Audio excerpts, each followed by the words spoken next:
Hello all, welcome back to the second session of the Poverty, Vulnerability, Social Protection and Support Networks, What Role Does Measurement Play panel.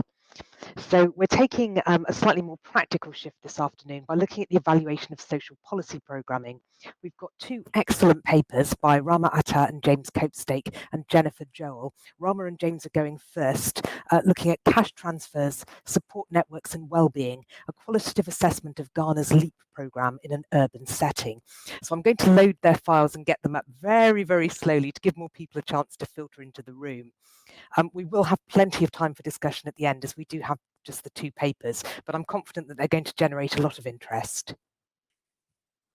Right, so Rama, James, you'll have about 20 minutes. I'll give you a warning when you've got 5 minutes to go. I'm now going to drop back into the sidebar and hand it over. Really looking forward to this. Hello, everybody. So I just want to start by giving a little bit of context about kind of how this paper came about. So it comes out of a PhD thesis which was submitted. I can hear myself. Which was submitted 3 years ago. James who was the co-author, was my supervisor, and actually was examined by Kitty.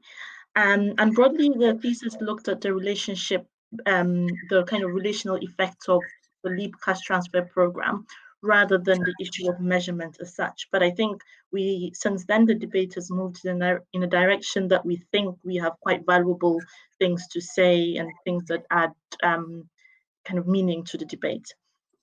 The inspiration also comes from my own involvement over the years in these large-scale quantitative impact evaluations of cash transfer around in sub-Saharan Africa. And I have reflections and views on that, and this thesis basically allowed me the space to be able to reflect and do things that I would otherwise not be able to do in the context of a kind of development partner consultant TOR. So that's the context in which this paper comes out of. Next slide, please. Next, okay.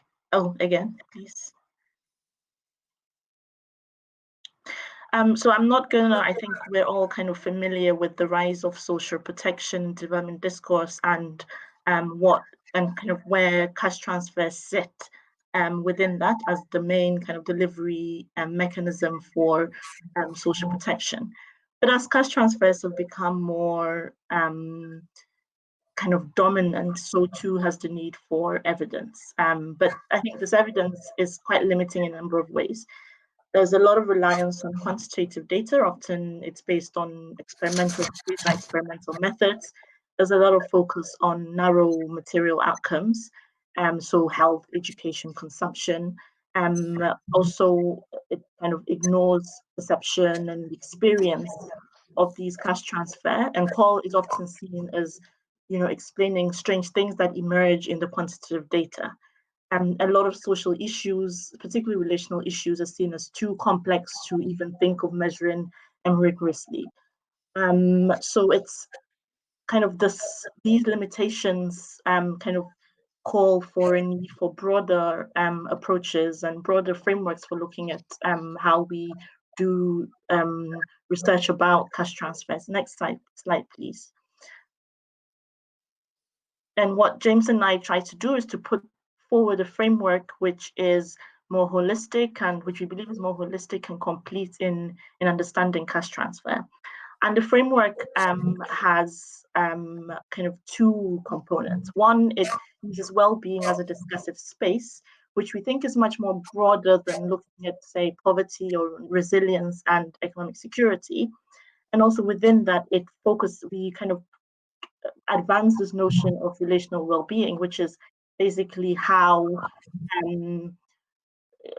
well-being is attained through relationships. So just to kind of take a step back in terms of what I mean by well-being, we define well-being in this paper as living well by satisfying three constitutive needs. So material needs, in other words, what people have; cognitive needs, how people think; and also emotional needs, how people feel. And we think that moving towards this framework moves away from the kind of positivist, evaluative way in which caste transfer is looked at towards more interpretivist realms. And what does that mean in practice? Well, it means we must focus on experiences and processes. We must put our subject at the center, and the way how they think and how they feel is the center of our analysis. And we must also move beyond kind of quantifiable outcomes towards more kind of exploratory and inductive dimensions. So this is our central argument. And so as we move to kind of present our findings, I think it's important to kind of bear in mind to what extent we kind of carry through these, we're able to carry these aspirations forward when we actually kind of present our findings. Next slide, please. Again, please. Okay, so this is just a visual representation. Oh, sorry. No, that's fine. The diagram is okay.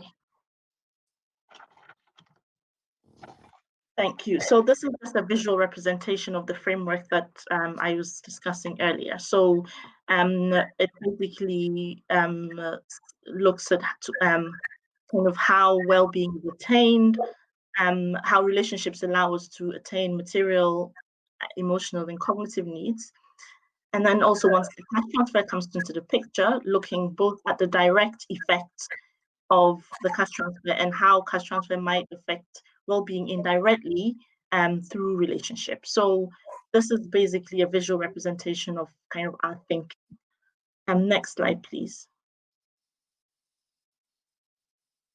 Again. So the cash transfer program that we're referring to is the LEAP cash transfer program, which is quite well researched. So LEAP is the flagship social protection program within Ghana's social protection policy document. And it basically is a bi-monthly cash transfer program targeted.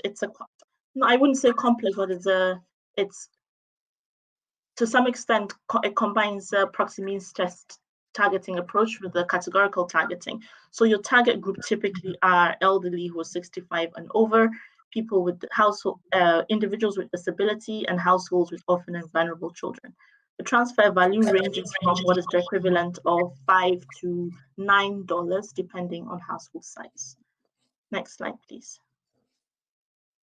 So just to kind of get into the methodology, and again, please.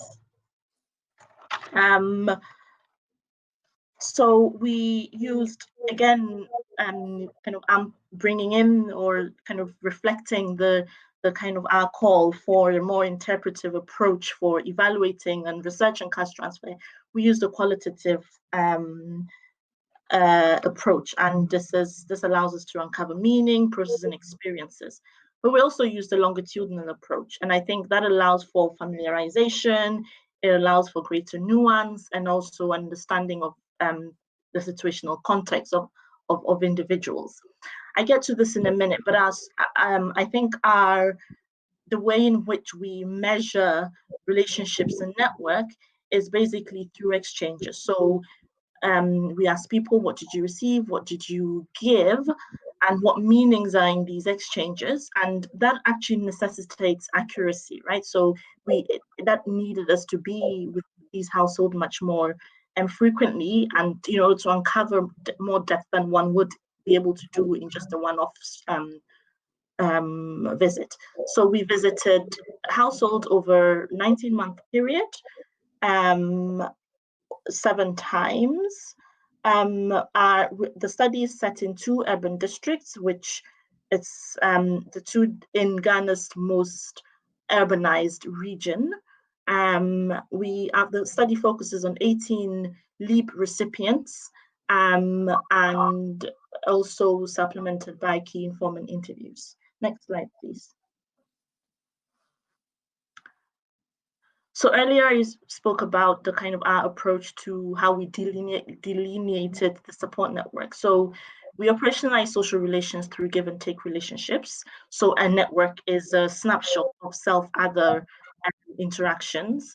and our focus was on support networks rather than people's social network as a whole. So these are networks through which people, which provide people with social support. Our analysis was thematic data, which was analyzed in vivo, but also we kind of quantified the qual, if you would, doing very basic kind of descriptive statistics, or I wouldn't even go as far as calling it that, but trying to kind of quantify what we were seeing to see patterns, and also we use quite a lot of visualizations. Next slide, please.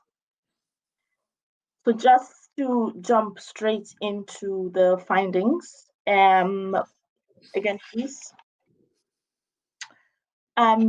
So recall kind of that our kind of main argument is how important an interpretive stance is, right? So in our discussion with respondents about well-being, rather than go with our own kind of conceived measure or what it was just a matter of having a conversation with people and asking them about their views on what it is to live well and what it means to have well-being, basically. And we found that actually a lot of the time people expressed their well-being in material terms, which is in line then with kind of the kind of what a lot of cash transfer, the outcome variables that a lot of cash transfer research look at, right? But there was much more nuance than this, much more nuance to this, in that these needs were met through people. So relationships were central to people's expression of well-being.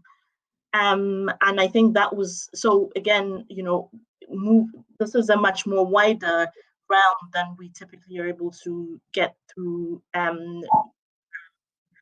surveys, for example. The kind of the intense familiarization also allowed depth data, which allowed us to be able to kind of want to see different kind of whether there are clusters of well-being. And here we were able to find 3 categories of well-being from what people described. And these served as additional tools when we then looked at the effects of cash transfers more broadly on well-being. So this is just a demonstration of how this broader discursive space throws up so much more depth than one is able to get from kind of using an evaluative stance. Next slide, please. So our second finding was actually really about how heterogeneous relationships are, right? So earlier on, I mentioned that the difficulty in the challenge of measuring relationships means that relationships are often assumed to be homogeneous. But actually, the slide shows, I mean, you don't even need to look at the key, but already you have 3 distinct structures of relationships, right? You have to the extreme ends where a lot of action is happening, a lot of exchanges are happening, but actually you in the middle, you have a much more kind of lonely or much more lone network, if you would. So it's again, it's just how, you know, in like not innovation, but how be applying other methodological views and approaches allows more richness and more than one would otherwise get. Next slide, please. So again, these are kind of measures of kind of the structure of networks that we got. So we're able, from doing again using this granular approach, unpack different sizes of network, you know, what exchanges were like, and so on and so forth. So the detail isn't so important, but just illustrating what can be done with this broader approach. Next slide, please. So very finally, what again we were able to do with this granular approach is to see, okay, are there typologies within our network data? And again, we'll see in a minute how that then again serves as an additional lens to look at the effects of cash transfer. Again, an analytical thread we would otherwise not be able to run. Again, next slide, please. Can I just chip in, Ramla? Yeah, sure. Just going back to the last slide. We could flip back to the last slide briefly. Yeah, okay. So just another way of describing what we were trying to do here is the three columns, if you like, people who we classified qualitatively on the basis of all the data. I should say Ramla rather than we, but as destitute, surviving or thriving. Another way of thinking of that is a sort of dependent variable. It's those are along some kind of spectrum of material well-being, although we didn't do it as crudely as to measure it in a single variable. And then down the left, we've got a typology of the different kinds of networks that Ramla was able to identify through visualization of the relationships mapped over the year of fieldwork. And again, the point here is that it's very difficult and would do a lot of violence to the damage to replace those rows with a single measure and a spectrum. So we might say, okay, people are lonely or they have rich social networks. But when we looked hard at a small number of cases, there was no obvious linear measure or proxy you could use to measure the network. And so on the one hand, we're seeing, so we're trying to get beyond sort of plugging this whole issue into a more linear way of doing analysis, where we have income or well-being as a dependent variable and relationships as one of a number of independent variables. Not letting that way of doing the analysis get in the way of understanding the richness and complexity of what we were observing in the field. Sorry, carry on. Okay, thanks so much, James. So our third finding, next slide, please. Yeah, and our third finding, we start to look at the kind of direct and indirect effect of LEAP. And so the direct effect looks at the extent to which LEAP facilitates material, emotional, and cognitive needs. So we have a lot of the research that's been done, a lot of actually LEAP's, the kind of impact evaluation that was done on LEAP has something like 40 indicators on material aspect, right? And we have to recall that LEAP has no emotional and cognitive objective as such, but the study found that by satisfying material needs, in other words, LEAP, by enabling people to eat better, to spend more on health, to take their kids to school, there are also some cognitive and emotional gains to people. And if we only focus on this narrow as material dimension, we kind of do a disservice in terms of what the potential of cash transfer is. So, for example, you often found that just the pressure, relieving the pressure of, or the anxiety of thinking of what to cook, because you now are able to bulk buy food or staples with cash transfer, relieves the stress and makes people feel better. You often also even had a lot of my respondents were elderly beneficiaries, and to them the cash transfer, for example, allowed them to be able to give or spoil their grandchildren a little bit more. And in this context, it's that relationship between a grandparent and a grandchild is very important. And this is the sort of level of detail and granularity that we're otherwise not able to unpack. And in terms of kind of in cognitive term, in terms of cognitive needs, it changed the way in which beneficiaries thought about themselves, thought about how much they felt now visible. A lot of people said, well, okay, now I have a LEAP card, I can now identify as a Ghanaian. And those are, again, elements that, the large-scale impact evaluations is simply not able to unpack. Next slide, please. So we refer to indirect effects as kind of outcomes which are mediated through relationships. So I've already spoken a little bit about how LEAP facilitates harmonious relationship between grandparents and grandchildren. In general, we found very kind of limited effects on inter-household relationship in this context, and that's plausible. Like in an urban context, well, it's also very, it's a lot of times actually very difficult to know who a LEAP beneficiary is. Also, targeting happened a very long time ago, and so if people had misgivings, it would have kind of disappeared by now. Also, it was interesting to see how relationships affected people's status on the people's ability to be beneficiaries. So you have these what the program called community LEAP implementation agents or committees who determine your eligibility in a way into this program. And so having this person as part of your network ensured that you were able to get on it, because you were in their view, so to speak. And a lot of respondents actually alluded to receiving support and having close relationships with these implementing agents. Next slide, please. Again, please. So I think and James, you can chip in as well, like kind of what the three things would jump out at us in terms of kind of cash transfer research and evaluation is about the value of an interpretive-based approach, right? Like, and kind of how that enables us to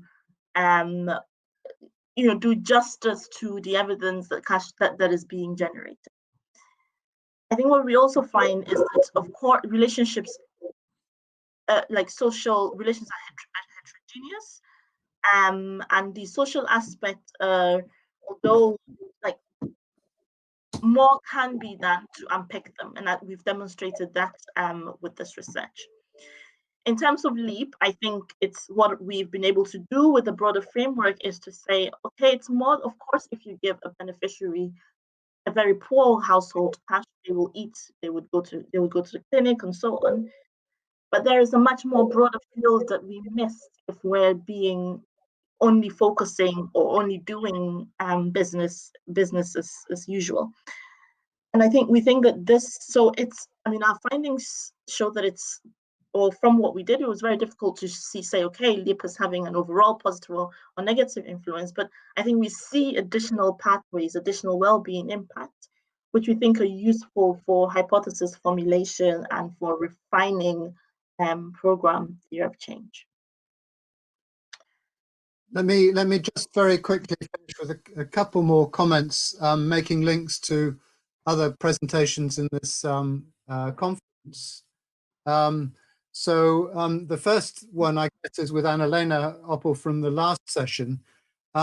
What this paper and the research behind it does is make an argument for research which looks at social relationships in a much more granular way by looking at individual relationships of reciprocity and exchange, not just material, but also emotional, in order to rethink from the grassroots up, if you like, how we define and measure social connectivity and social capital and these other concepts. So partly purely exploratory. And I think the conclusion that came from that, which is slightly reinforced by Annalena, is just the complexity of mapping people's relationships. It is just too simple to try and capture that as an independent variable with one measure of social capital. You have hedgehogs who have wide, diffuse relationships, foxes, and you have hedgehogs who have one very strong relationship. And so there are many different kinds. You can't put it into a spectrum. And then I'd also like to make a connection with the presentation yesterday by Betty Akiampong, which was also on LEAP. It's a bit of a travesty, and I don't think Betty's here, but she pretty much said LEAP was supposed to be reaching the poorest of the poor by this very technical process of allocating cash, and it wasn't happening because all the intermediates and all the intermediation processes were very political. And so is that a bad thing? Well, I guess what we're saying here is that discretion in the way resources are allocated in these programs, which goes with a wider definition of what we mean by social protection, not just cash transfers delivered through artificial intelligent algorithms. Discretion may be important because there is no simple way with proxy indicators of mapping need and well-being to the potential benefits of cash.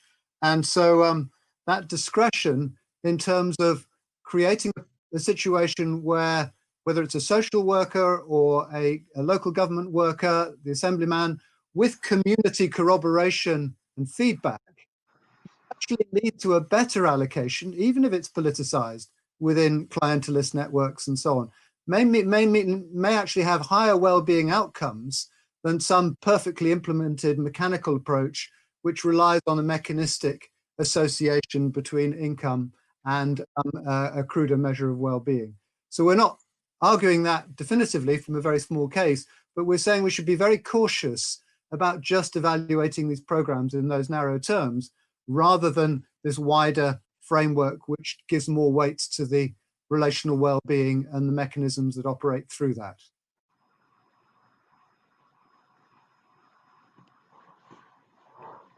Are we there? And that was a really excellent summary, and I very much like the way that you linked to other papers. We don't have any raised hands at the moment, but would people like to raise a question? Oh, excellent. So what I'm hoping to do, Mark, is to parachute you into the sun, and that might require removing that. Is that on? Can you hear me? We can hear you. We can't see your picture. Yeah, no, I'm trying to turn it on. Not sure why that's not going on. Anyway, sorry, I won't waste any more time. Two things. I mean, thanks. That was really, really interesting. I was fascinated by the table in the second findings and the point you made about not treating it linear. So I was just looking at it a bit more carefully, because the way it was presented rather gave this sort of sense of it moving from the bottom left to the top right, a kind of progression. But when I looked at it more carefully, there seemed to be two groupings, two sort of binary opposites of lonely and community, intense and diffuse. I'm not sure if I was, so it'd be, and I wonder if there were sort of two subsets within that. So I was just interested to hear a bit more about that table in findings too. And then I was interested with the three, the destitute, surviving and thriving, and it reminded me of wealth ranking and well-being ranking. And I just wondered if you think there's any place in this kind of research for using well-being ranking as a tool for looking at groupings within communities of different levels of well-being. Yeah, let me kind of start with your second question around. Yeah, no, you're absolutely right. I think it draws inspiration from kind of well-being ranking and a lot of work that's been kind of like PRA work, right? But so there are a lot of similarities. So let me just maybe to help kind of answer that, just give a little bit of detail in terms of how those categories came about. So within the narratives, what was common among respondents were three things. Well-being was described, they described it as kind of either having, like participating in the labor market, ownership of assets, and also having a certain level of income. So those were the three things consistently that came up in terms of how their well-being was described. Mm-hmm. And so that was so these categories are actually in relation to kind of the material dimensions. And so what we did was, for each of those kind of indicators, if you like, we then identified different levels. So for example, in the labor market, we distinguished between people who were in the labor market and not, and kind of placed households within different categories. So each indicator, almost, we had different levels of differentiation. And then that kind of allowed these three categories to emerge. So the destitute household will then be those who don't participate in labor, who have completely no assets, and who have no income at all. And then the middle, and then it would be like the in-between, and then the thriving would be. So there is absolutely a lot of, I mean, well-being ranking has been used to actually participatorily or qualitatively look at, targeting effectiveness, where communities are engaged to this, where you use these characteristics to see whether they're in line with what the program defined, or the program definition of destitution or well-being. So a lot of it has been done before, but yes, there is a lot of similarity. There's definitely room. I don't know, James, if you want to pick on the first on question. the table. Yeah, I mean, it's always difficult to present a negative finding.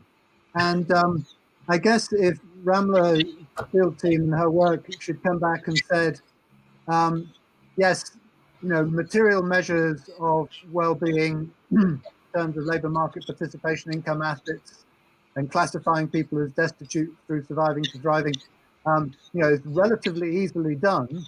And it maps very clearly onto certain ways of measuring social networks. We could have said, oh, fine, well, proxy measurement approaches to doing these kinds of targeting is okay. One can reduce some of the complexity, knowing that the proxies are good enough. But given that when we looked in great detail at a small number of cases, there was no way we could make that kind of mapping more simply. Even coming up with typologies was very difficult. That did justice to the different ways in which people's well-being was jointly constructed out of their material wealth and the nature of their social relationships. And so the conclusion that comes from that is that relying on a more holistic judgment through some kind of community-mediated process may have strengths which we can never imitate by a more mechanical way of targeting. And so that then takes you on to your second point about wealth ranking and participatory wealth ranking, which we know and love and have used in many contexts. But there is a strong rationale for that in the basis of research that fails to find simpler ways of doing the same job, thereby defending the kind of discretion that more devolved policies and programs have, compared with the way the world is going, which is mechanically deriving eligibility for cash transfers digitally delivered without the need for any kind of intermediation at all. So the bigger story here is about the tension between a narrower and a broader definition of social protection and its tractability.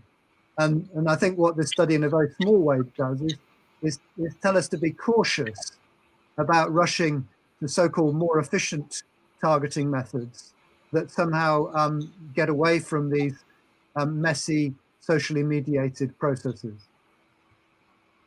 Right, thank you.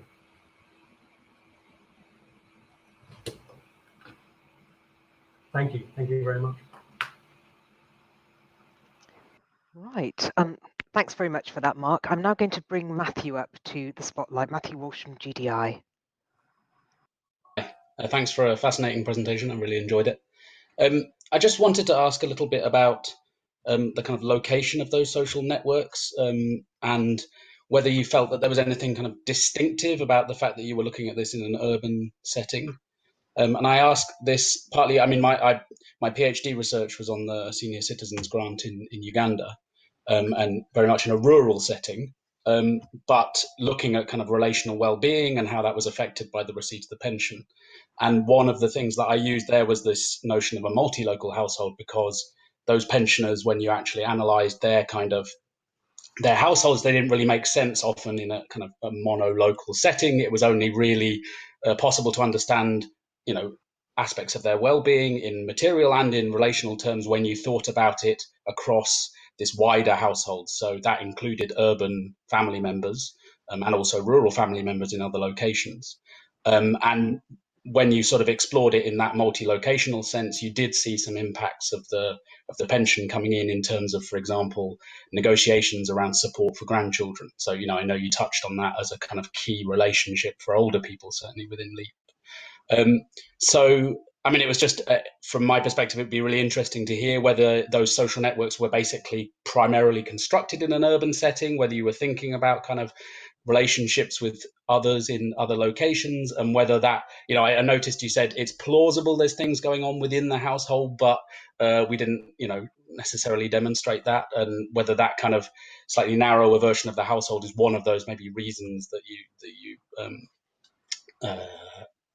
you didn't find those sort of bigger effects. Yeah, no, thank you. That's really interesting. I think so. The networks were mainly within. So let me maybe just start by kind of taking a step back to just the types of kind of relationships that we unpack. So a lot of them, a majority of people's significant others were their children. And often they were children who lived also in urban areas, who would provide the odd financial, I wouldn't even call it a remittance. It was for kind of more social care. So these are elderly recipients. And so a lot of the kind of relationships were kind of more intangible forms of support. And actually it was very, there was very little, geographically, there was very little links with other households who lived beyond that region that we studied. There was no kind of urban, rural dimension, so on. It was all quite nuclear and all. But I think it's in the way, maybe it's kind of part of, but it wasn't, I don't know, I didn't uncover that it was a very complex and very fluid relational setting. I mean, for me, and this is part of the world I've never worked in, and it was a bit of a wake-up call that, firstly, in doing the mapping of the exchange relationships that people told us about through the diaries, we had to, as is so often the case, unpick any assumptions we had about what constituted a household. Because it's a fluid concept, as you say. And secondly, in urban areas, this idea that somehow an extended family will provide informal support, whether it's internal remittances or wider remittances, the sort of myth of the extended family as some kind of safety net, certainly that really made me question the assumptions I had about that in an African context of, now second, third generation urban areas where those links had been weakened by labor market processes and nucleation of families and smaller family sizes. And so a big aspect of relative poverty, you could say, was, on the one hand, it can be advantageous to have a smaller network because you've got less obligations, but the people really isolated were often the ones in the destitute category. So we kind of, certainly myself as an economist, I'm sort of always trying to unpick this assumption that the most efficient way to think about poverty is to start with people's income and then think about what kinds of transfers they might get. Okay, that may be mediated by relationships, but the relationships are sort of secondary mediating process, rather than saying, well, let's start with the households that are extremely isolated, and then think about the well-being consequences of that, which are material, but not only material, rather than the other way around. And just an anecdote, I can remember living many years ago and working for an NGO in Zambia, and being asked by a woman in a village how many children I had, and I said 2, and she said, "Oh, so poor." I also, okay. James, I just wanted to also add, like, in terms of the kind of individuals with very vibrant networks, friendships featured quite a bit, as opposed to kin members. And I think, I assume, and my knowledge of this context is that, you know, in more rural setting, more kinship and kinship networks feature more strongly. And Can I just ask, do you think that, I mean, was there, if there had been relationships that were in, you know, people in other locations, would they have come out of the way that you were asking the questions? So it's not a sort of product of people thinking, okay, you're interested in who's on my doorstep and supporting. It's really the case that for even those with a denser network, you know, we're talking about people who are living in the same city, essentially. Yeah, I mean, I think we used the kind of exchange approach, right? So we didn't ask for individuals precisely because of this, right? We asked more about your exchanges. So we had a list of exchanges ranging from kind of material, money, which to more kind of to more kind of intangible resources. And so I feel like had those relationships been vibrant, it would have come out, because I mean, these days you have money transfers and so on. It would have, I don't feel that we missed anything in through the approach that we used. If anything, I think we were more cognizant of that, and we used an approach which enabled us to be more consistent. There was an interesting ethical issue, which is that Ramler visited the respondents at the beginning and at the end. In between, they were visited monthly, was it? About 6 weekly. 6 weekly by students from the University of Ghana. And the ethical issue was how closely attached some of the respondents became to their young boys and the students who came to talk to them during the 6-week periods. And so the whole thing was framed about, you know, documenting over a set period of time the relationships of support that mattered to you most. Mm-hmm. We didn't even frame it materially. No. Who had supported you most over since the last visit? Yeah. And that was the way. I mean, obviously, it is extremely difficult sometimes to pick up concealed external remittances that people get.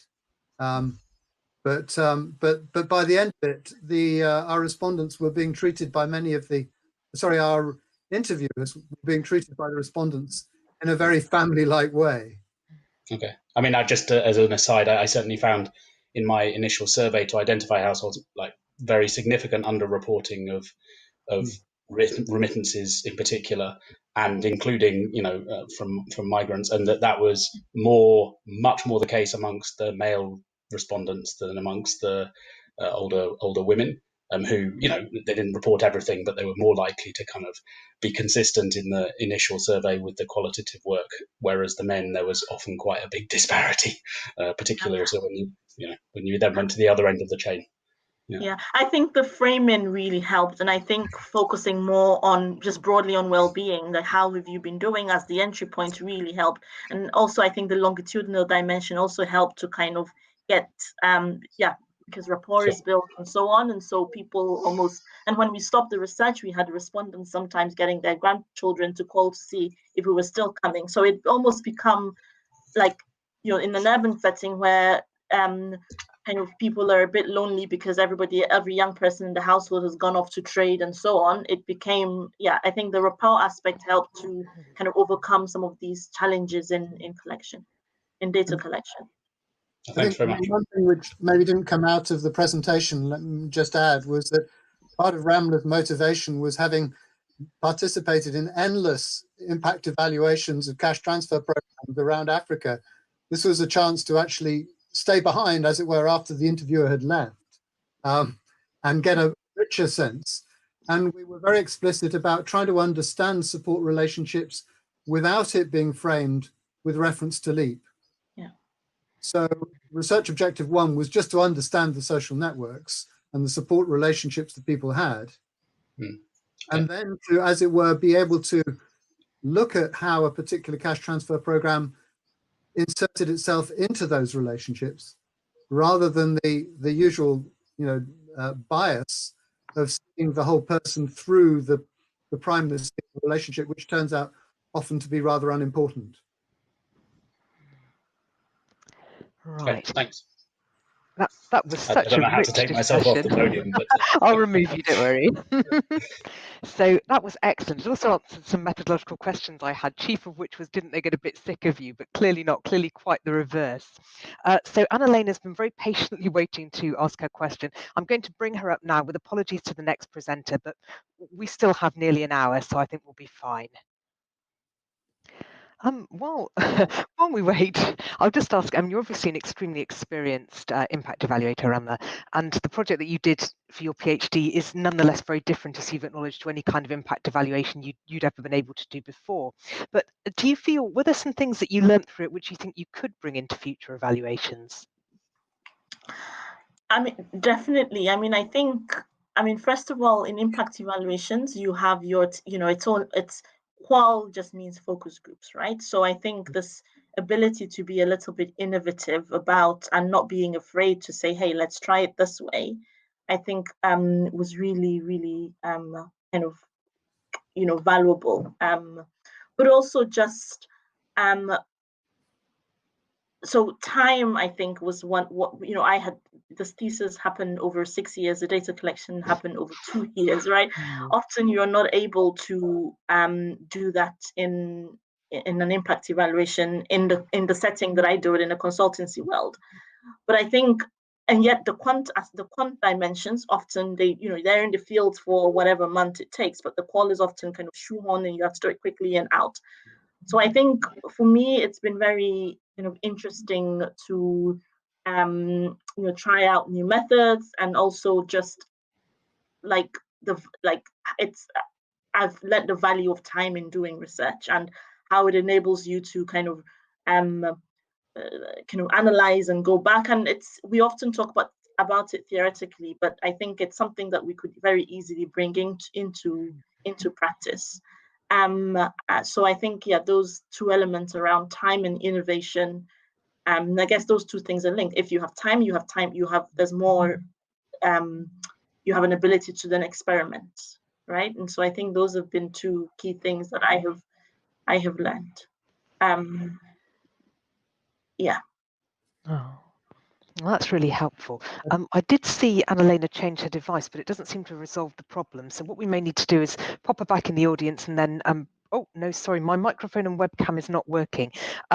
Maybe we can try again a little bit later in the session, if that's okay. So I'll just pop you back and then I'll bring up the next presenter, Jennifer Joel. But thank you very much to both of you. That was a fascinating presentation. It's really set us in a good place in terms of discussion. So the next presenter is Jennifer Joel on design errors and unintended inequities in cash transfer programs under the National Social Safety Nets projects in Nigeria.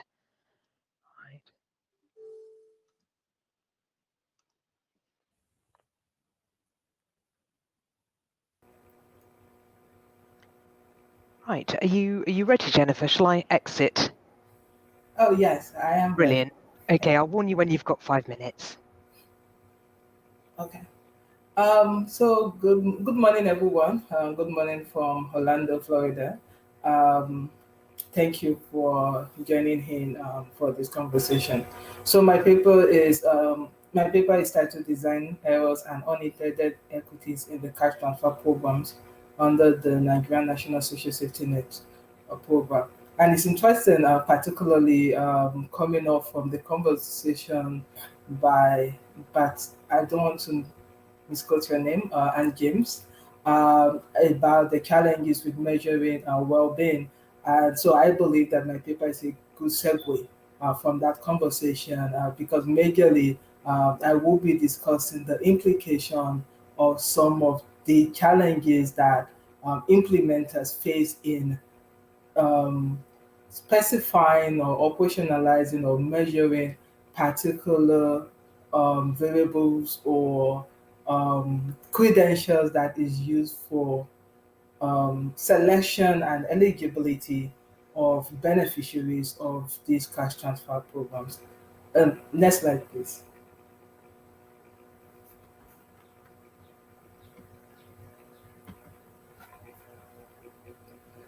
Okay.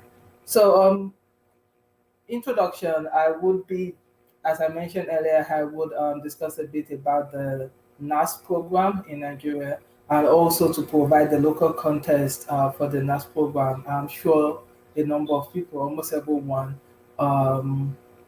in the room knows about Nigeria and some of the economic landscape. But I will just try to provide some context about the program, its design, and then I will share 4 key findings from the study I conducted in 2018, which was the gender analysis for the cash transfer program under NASP.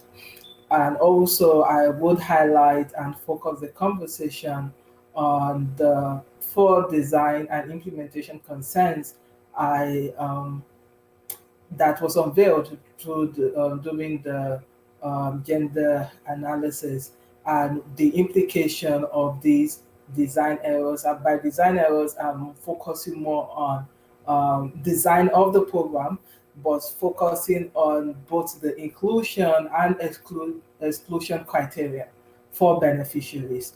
And I would also provide some solutions, and then just open it up for conversations. Next slide.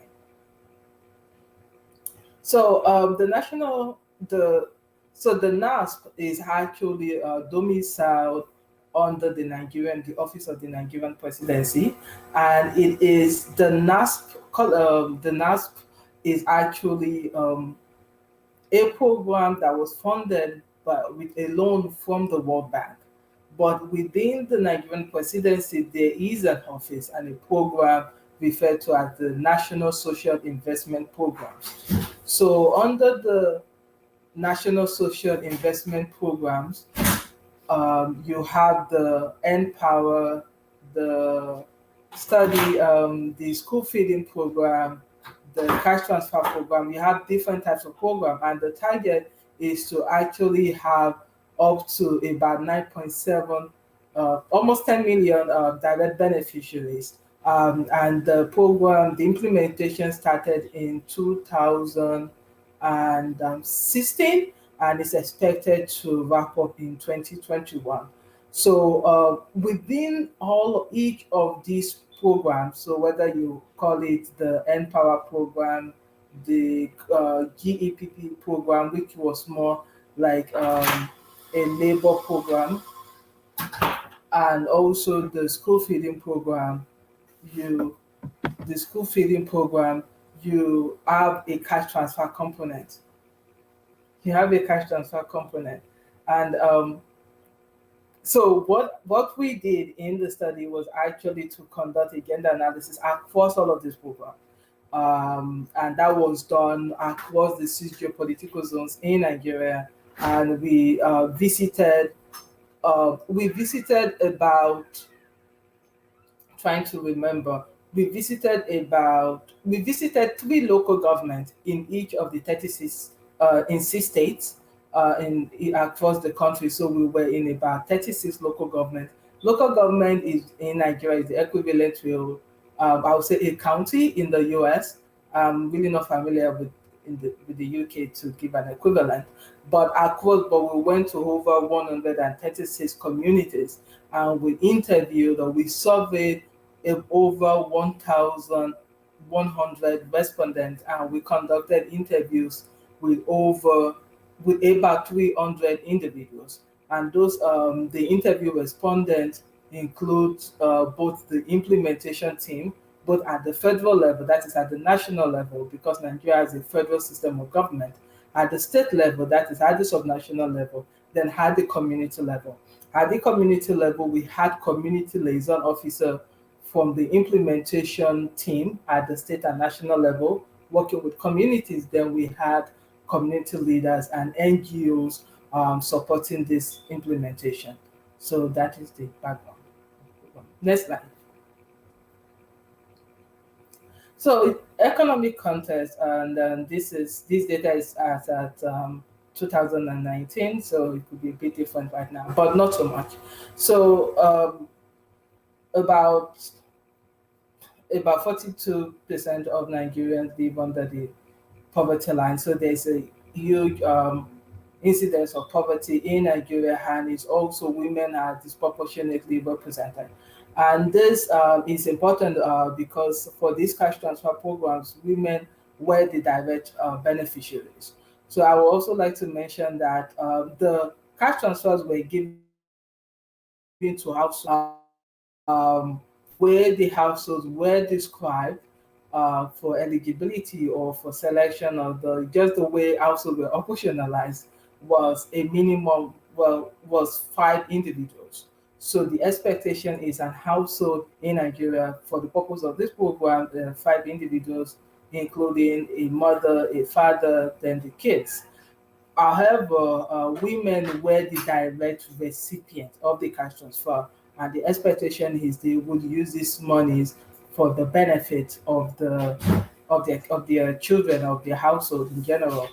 However, women disproportionately, women have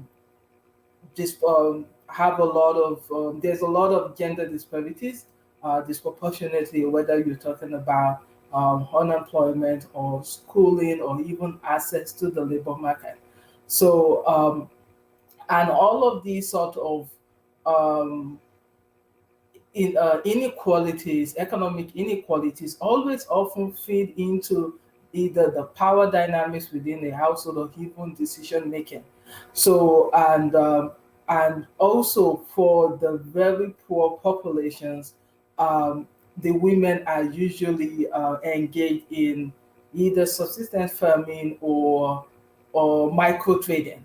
So they are not particularly empowered just generally, but it's worse when you're dealing with households that are at the bottom of the pyramid.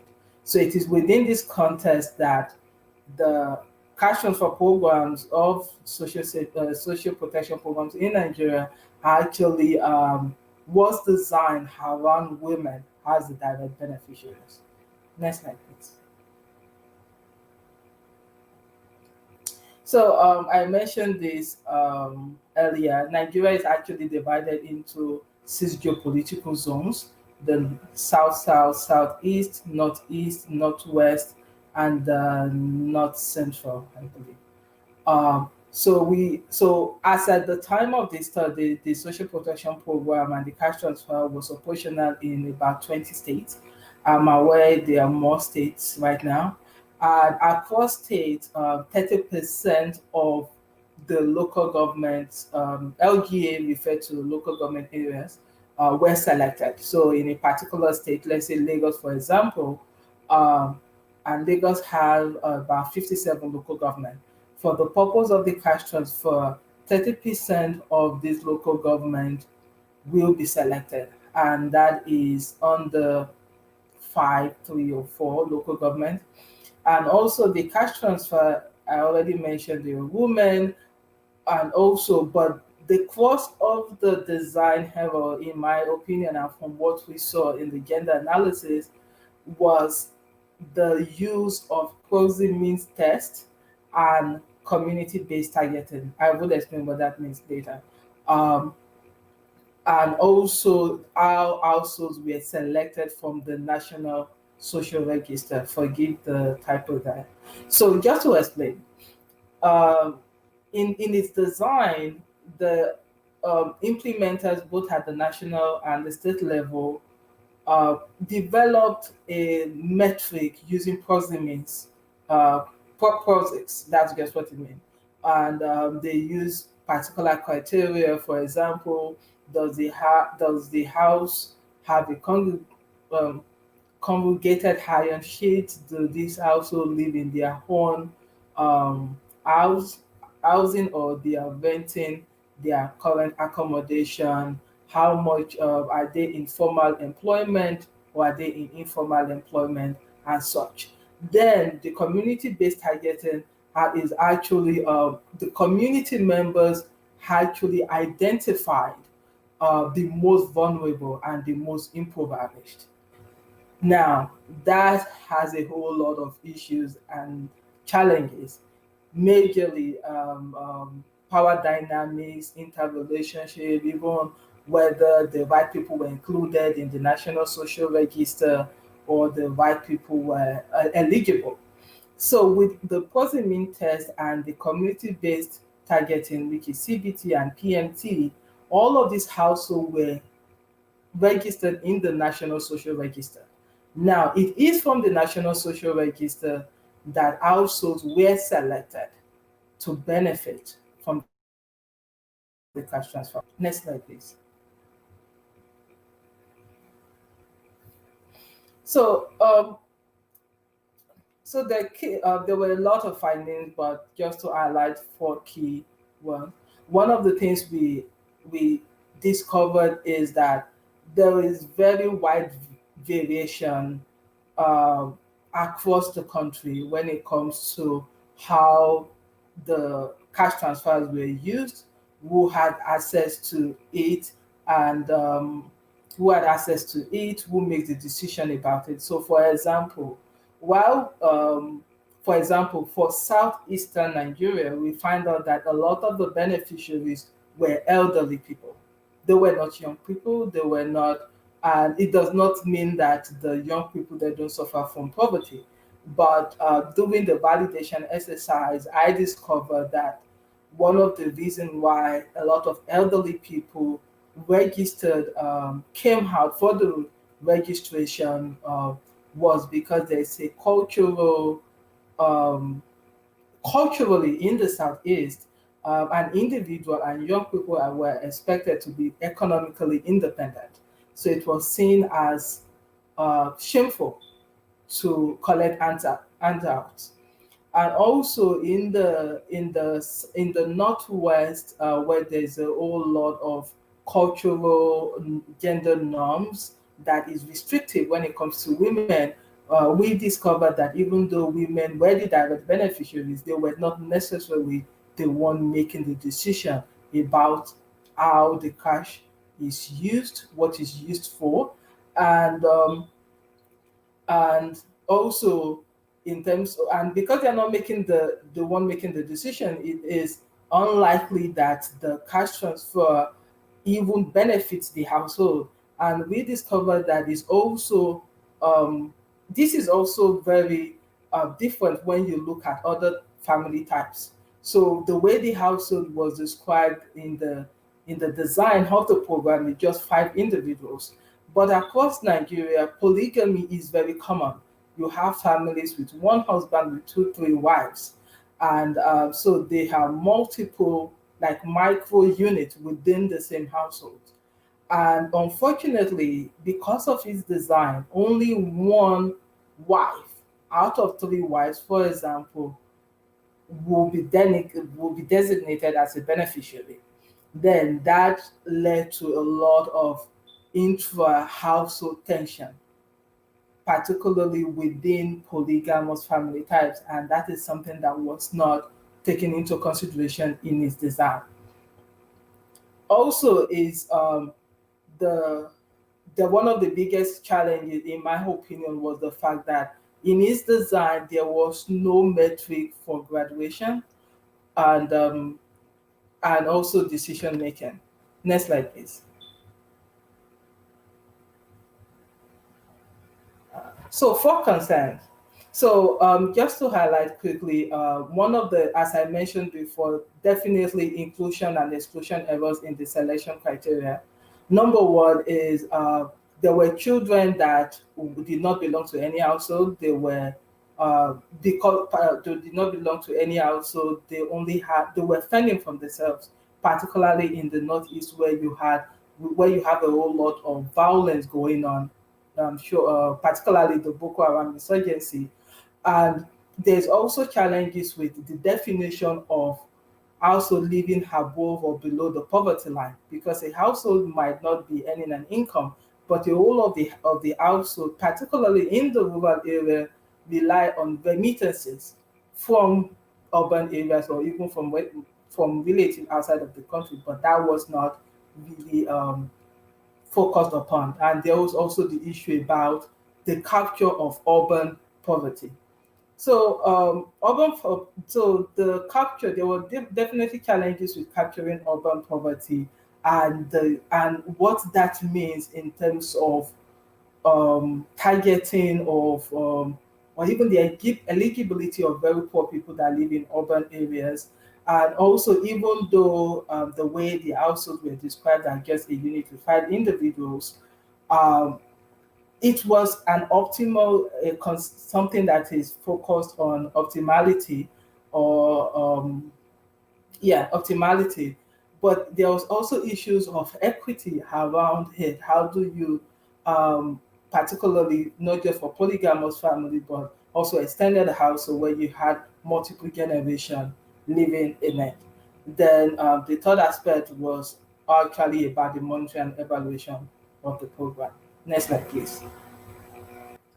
So the one of the so in terms of solutions, one of the solutions I propose was actually for there to be a gradient in inclusion and exclusion gradient, um, between within the target population. So there should definitely, in applying proxies to eligibility and selection, it is important that there is no, let's say, a strict cutoff. Oh, if your household has 3 television set or 2 radios, then you're not eligible. But there should be a gliding scale, and or even for exclusion, particularly for household in the urban area. They may live in a house with congregated iron sheets. They may earn way more than an individual living in the village, but because of the cost of living and other factors, they are also living in extreme poverty. And for the Nigerian program, urban population are actually um, disproportionately underrepresented, and that is a real challenge. So by having this sliding scale, people are able to um, come into the program, or are included into the program, or excluded from the program using different metrics. So I would stop here and just go um, discuss other part of the paper um, during the question and answer section. Thank you. So thank you. I would stop here.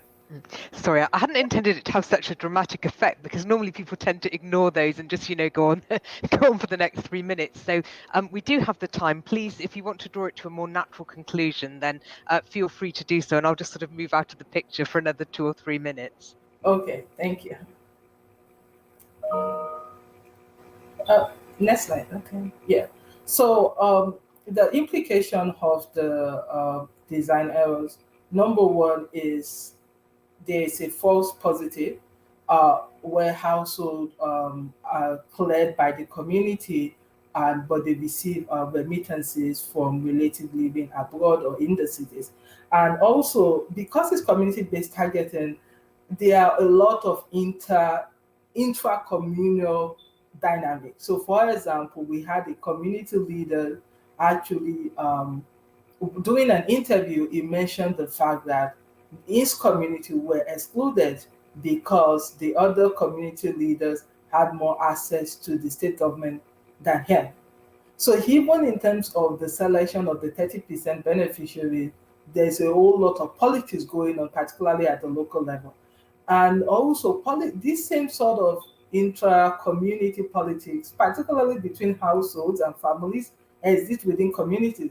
So even though community-based targeting could be the sort of, it might seem optimal, because yes, people in communities know the families that are poor or not, but the very little attention was actually paid to the implication of intra-community and inter-household conflict within communities when it comes to community-based targeting, and how households that are more powerful within the communities were able to get themselves registered and also selected for the programs, and other households that might appear to be wealthy, but might, or maybe they even fulfill all of the other criteria, but because there's conflict between households that have decision-making powers and those that not, they are excluded from the program.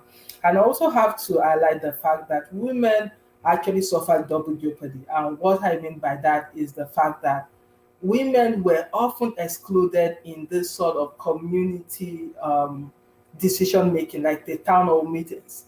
And in the interviews, we found out that for a lot of the women, it was their husband that participated in the town hall meetings where households were identified. So for a woman that is married to a man that is not politically powerful within the community, then she suffered not just because she doesn't have enough decision-making power within the household, so that even if she's eligible, she doesn't really make the decision, even though she might know what is best for the household. But she also suffer and might even be excluded because her husband is not politically powerful, or her husband has conflicts with other households within the community. Then I've already discussed the urban and rural bias. So I would say that the biggest challenge, in my opinion, is actually the challenges with specifying inclusion and exclusion criteria for beneficiaries in a way that take cognizance of not just their economic realities or specific factors, but to look at intra-household dynamics and intra-community dynamics, and particularly politics at the local and community levels. So we can provide technical solutions for delineating inclusion or exclusion criteria for cash transfer program. But I will end by saying that for implementers, it's important they go beyond that and to go deep into the dynamics of relationship between household communities, and how that impacts the design of a social protection program, particularly cash transfer programs that uses proximity tests and community-based targeting. Thank you. Thanks very much, Jennifer. It was nice to hear you draw your work to a conclusion in that way. Does anybody have any questions? I can't see any raised hands just yet. Oh, a raised hand. Two raised hands. Excellent. I know that Annalena wanted to respond to James and Ramla's presentation, so I might bring you on last if that's okay, and I'll take Mark Adams first. Can you hear me? We can hear you, yes.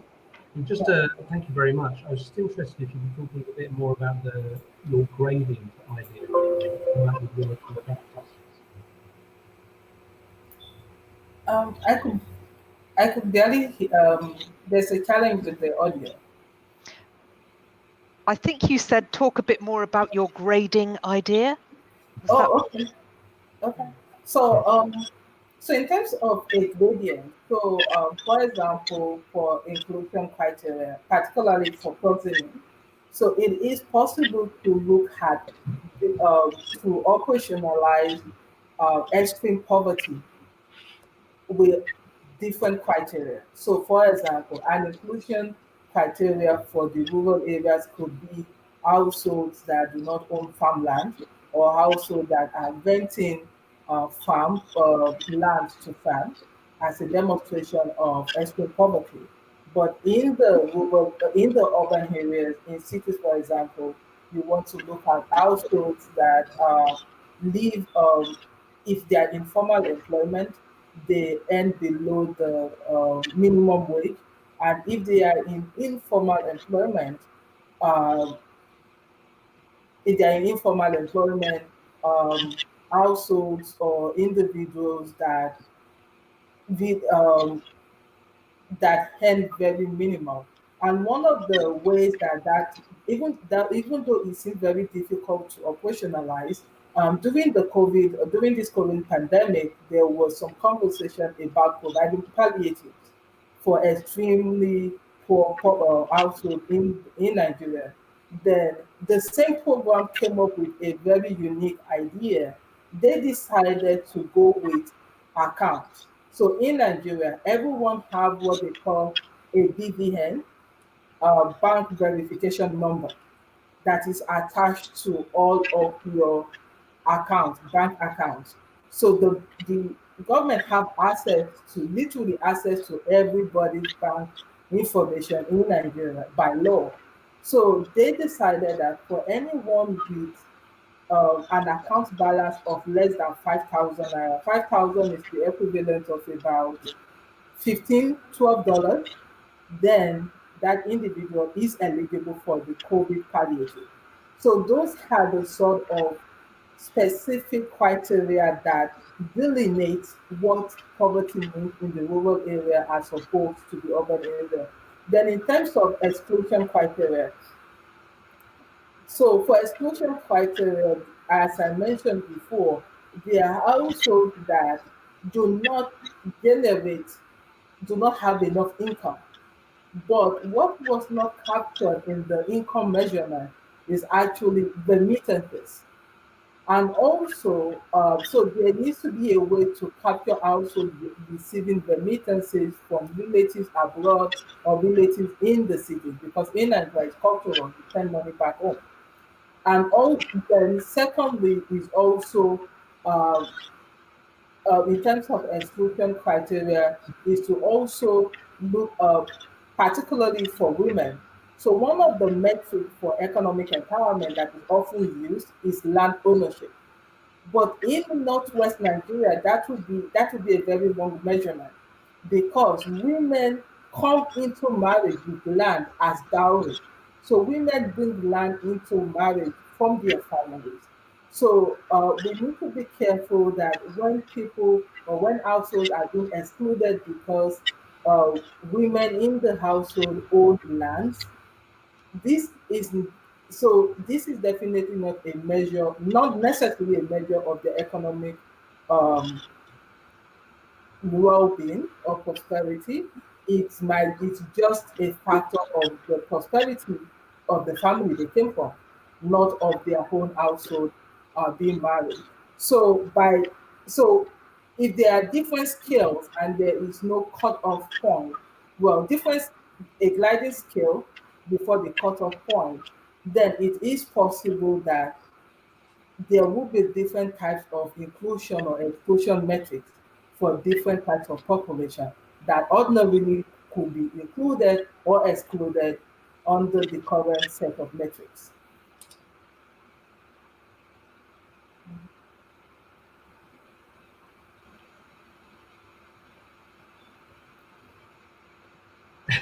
Does that seem clear, or would you like to ask a follow-up question as well? I'm not completely clear. I thought I was clear, and then I wasn't sure if you were saying that what we need is very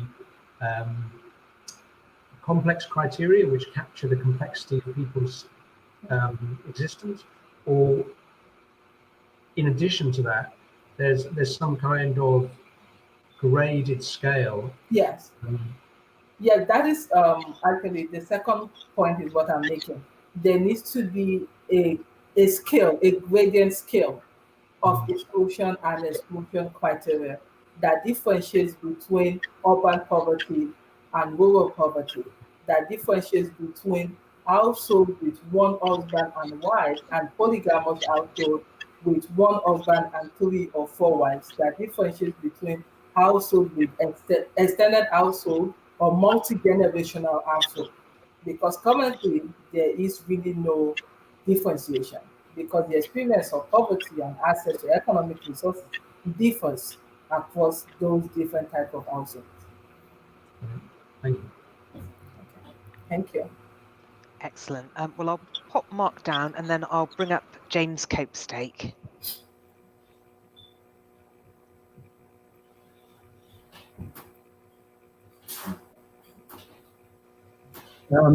Thank you, Jennifer. That was really interesting, and it's great that you're particularly focusing on this issue of rural-urban, which I think is the thin end of a wedge in terms of challenging standard criteria.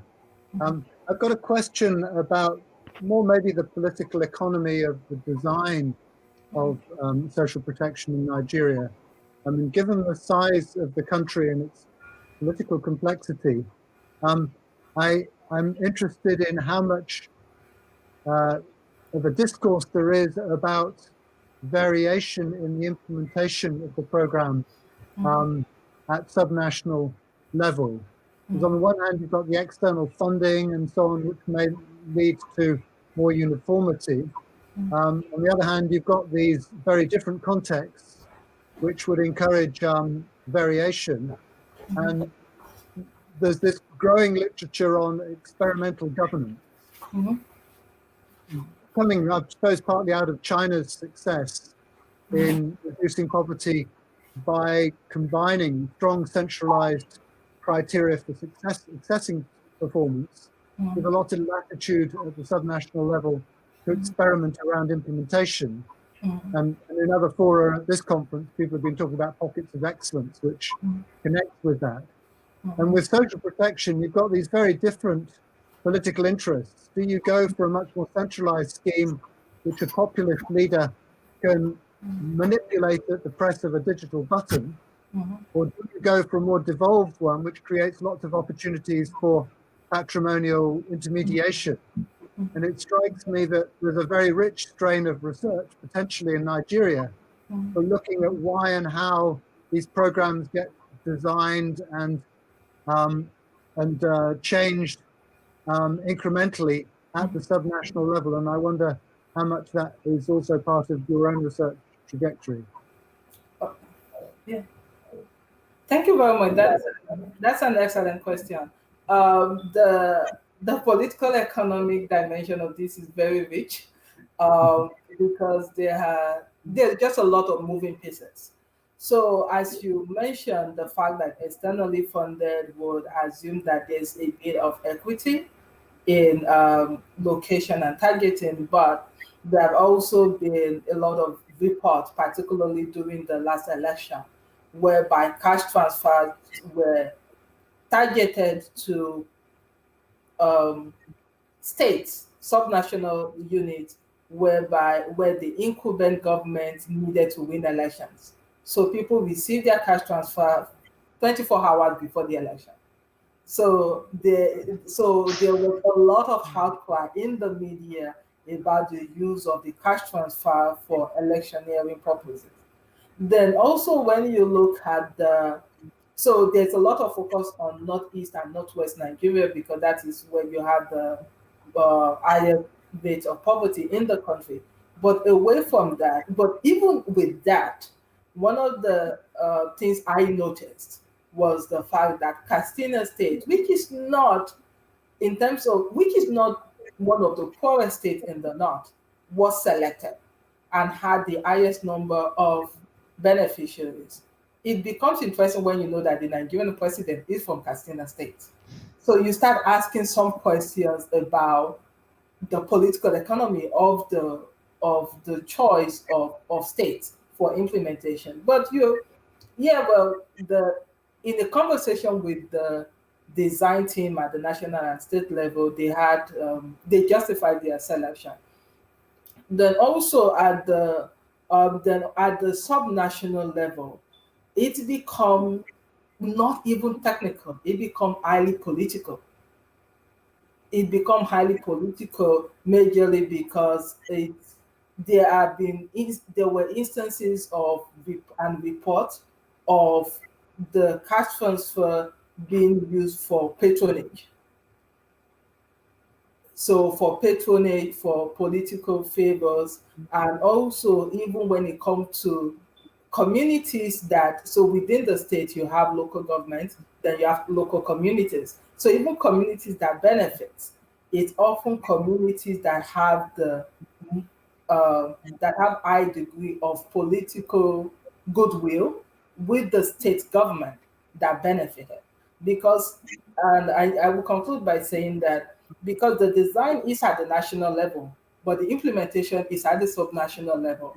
So at the national level, it's very technical. There's a little bit of political economy, but at the subnational level, it becomes very political, and especially within community. But that is, I didn't go into that a lot in this current study, but just from having conversation with community leaders, particularly, that was something that came up a lot in the conversation about why one community was selected and why they felt their communities were not selected. Yeah. Very interesting, not unexpected perhaps. I'm going to try to bring Ramla up as well, because I know that Anna-Lena had a question that she wanted to pose, and we can perhaps also make this a more general discussion. Thank you for giving me a second chance. It was really nice to see a presentation that has like the similar thinking about these relationships with men and use them for an evaluation of formal social protection. I think I have two questions that are more linked to your experience working with that particular type of data, because I feel there's not much guidance yet in the qualitative network analysis field, and I wanted to like almost see what your disciplinary inspiration was for coming up with meaningful patterns, whether you found the conventional network measures actually applicable. And the second aspect that I wanted to ask is linked to the longitudinal aspect of your data, whether you found actually that some encounters might be opportunistic and might not necessarily be able to classify them as a support relationship because they're people are coming in and out of one system, which is something that I'm personally interested in because I can't see it in my data, or whether these encounters are more like a planned or like a grown social mechanism from given that you have these insights over time. If there's anything you found with regard to that. Thank you. Yeah, no, those are two very interesting questions. On your question around kind of how you do qualitative kind of social network analysis, I have to say that it was really experimental, right? So a lot of the inspiration came from there was a lot of work that's been done in the health sector actually on kind of and social care. So there was quite a lot that I gleaned from that, but also just being kind of, yeah, like experimental, and other work have like just seeing how I can kind of turn quantitative things to make it work for me. So there was no kind of manual, no guide, no anything. It was just literally being quite playful. And again, this is where time centers is quite important. Because I had time, there was an opportunity to do something. If it doesn't quite work, go back the next time. So a lot of the inspiration was from the quantitative elements, and then just being very playful with kind of but yeah, I agree with you, there is no manual, but there is some inspiration to be drawn from the kind of the social care literature, and so that was where that was where the inspiration came from. I don't know if that's kind of clear. And then your second question, was your question about whether I felt that support networks were planned? Sorry, I didn't quite catch your second question. I think it goes back a bit to, because I've been working with someone who's doing only a qualitative network research, and he, for example, for these encounters, he said, like, basically his premise was that we often approach these relationships to have some sort of steadiness or like a continuance in someone's life, and often, like, his research is mainly about with whom you share problems, and that these can be very random encounters, that you sometimes just meet someone, say, in the elevator, and they ask the right question at the right time, and then this person becomes a momentarily member of your network. So obviously that's something you can only observe when you have a time dimension, I think. So people come dropping in and out sort of your support landscape. So I was wondering if it's something you observed as well. Yeah, no, I think it was more, again, also because of the benefit of time, it was quite easy to spot things that were coincidences and things that were kind of routinely part of people's network. What I have to say is that in my initial, so let's say round one, I kind of did what you did with the institutional method, right? So kind of trying to gauge kind of how structured people's relationships were. And they were quite standard. People would kind of relate to their children, their friends, and so on. So I didn't, and also because they were support networks rather than kind of market transactions or it was more, I felt that the support was more intentional rather than unplanned, rather than them being coincidences. And also I think the group that I'm studying is also quite a predictable sample, right? So they were kind of more elderly people, kind of 75 plus, and so I guess maybe that kind of played to what I found. And just one other thing also is that my people who do work on migration also do a lot of qualitative social network mapping. So there's some inspiration. That's much more complex though, because you then start to think of transnational aspects of networks, right? So that's again somewhere where inspiration can be drawn from. Just to add, I think it's a really interesting question because we talk about chronic and transitory poverty, and we even without the time dimension, it was hard enough to identify patterns and typologies of social relations that people had. Some much more closed reciprocity and some much more open, some liking reciprocity rather than material, and so on. So you add in the time dimension as well, and people who have achieved a certain degree of stability, and others who are more opportunistic. That metaphor with the hedgehog and the fox again applies. The fox who will find something to eat which is different every day, by ranging very widely. So it again adds to the complexity, and I think it does play on the rural-urban thing too, that in certain groups in urban areas, we may find more of that transient network support. One of the things Ramla did do was look at, as she mentioned before, friendship and community groups as well as kinship, and how those other groups became important, and maybe in some of those are more fluid.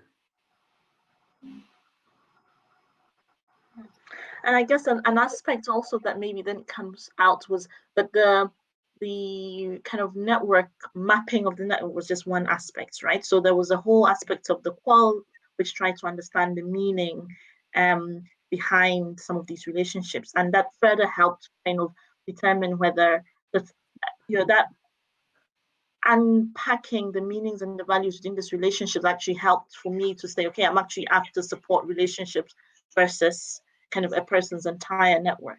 So I think the layering of the data is very important in this, and it's very easy, I think, even when you're doing qualitative network analysis, to get hung up on the measurement aspects, right? But you lose a lot. There's also the kind of the more qualitative aspect of understanding what's within these relationships, and I think that really if you don't forget that helps to kind of shape and what you focus on, and I think it can ultimately make the measurement easier. Yeah, I agree. There can be a lot overlooked by this, because social network, for me at least, when you look at the publication, tends to still have a very quantitative character, these standard measures. So I think when I was engaging with the qualitative part, I always felt I had to put them into some sort of pattern rather than just let them speak for themselves. So very interesting to see this shared experience. Yeah, exactly. And even so how I mean, I can't remember, James, we had a lot of I don't even know how I just opened the spreadsheet and started trying to say, okay, what's the best way to even structure this data, right? So that your respondent is still linked. It's not that easy when you have a blank canvas, right, to even think of how you structure this database. And then you have a big database of 0101, right? What do you do with this? And this is where the visualization comes in, right? And how do you do that? Do you, just draw this out? And for me, I think what was useful in the visualization was kind of how it allowed me to further immerse myself in the data. So this pattern you think, okay, I've got these 4 categories. What does it mean? You go back to your data, it takes you in a direction in which and that whole process, that iterative process, I think, allows for a much more richer piece of work. So I found that these tables and this categorying and clustering were just tools, and in the end they're easy to, it's nice to present also, but for me that wasn't the end product. It was what it enabled me to do with the narrative data that was important. Okay, thank you, please, for this discussion. The refresh button does truly solve everything. Are there any more questions? We've got about 4 or 5 minutes. Alternatively, obviously we don't have to sort of go on to the bitter end, but if you've got any final reflections that you'd like to make on your own paper or other things that you've heard within this session. Well, let me just, there was a couple more things I was going to say in response to Annalisa. Let me just chip those in. Annalena, sorry. Firstly, we were a bit influenced by the financial diaries literature in this idea of not just mapping what people said their relationships were, but mapping it through documenting the not quite transactions, but what we call the support relations, the events through time, but not wanting to make that too money-centric. So it wasn't just about financial diaries. It was support diaries, and and I think what shocked us both, it's fair to say, Ramla, was when you do that with just 18 people, 6 or 7 times, the quantity of data that it generates was truly phenomenal. And that's where the granularity came in, but also the challenge of the temptation to then try and plug it into some kind of networking map as a way to just deal with the sheer complexity of the relationships that came out. And that's even without getting into the imaginary not the relationships people have in their heads. And one inspiration for our work came from work on well-being, and of course, was particularly in relation to migration, this whole idea of relational anchoring, which goes back to the point about stability, which is obviously for many migrants, a key support relationship is still someone from the point they migrated from, even if they haven't seen them for a very long time and there isn't a remittance relationship. And so capturing that sense of maybe there's some theoretical traction there in terms of understanding people's relational anchor, because anchoring is about fixity of relationships through time. And I do feel that when we kind of don't plug this data into packages and theories, but look at it, we're at a very early stage of trying to map the relationships of support that people need, and which are critical to then understanding how different kinds of social protection and cash transfer affect their lives. And suddenly what seems a massive literature seems still relatively immature. It's always exciting to identify an area where you can make a contribution. So if there aren't any further questions, then I'll just say thank you very much to our presenters for 2 excellent papers this afternoon, 3 very good ones this morning. Thanks to Katie, who's done the lion's share of the work in organising this, but there isn't sadly a podium to bring her up on. And thank you very much to the audience members for some excellent questions. So I think we'll bring it to a close. I hope you've, something in the text chat. I hope you've enjoyed the conference as a whole. It has been different, but I think it has its benefits, this model. Can't actually see what's in the chat, I'm afraid, but if it is a question, please just post it in the question box. I think it's just someone thanking you also. Oh. Okay, well, I hope you all have a very good weekend, and thanks again. Bye. Bye. Thank you. Thank you.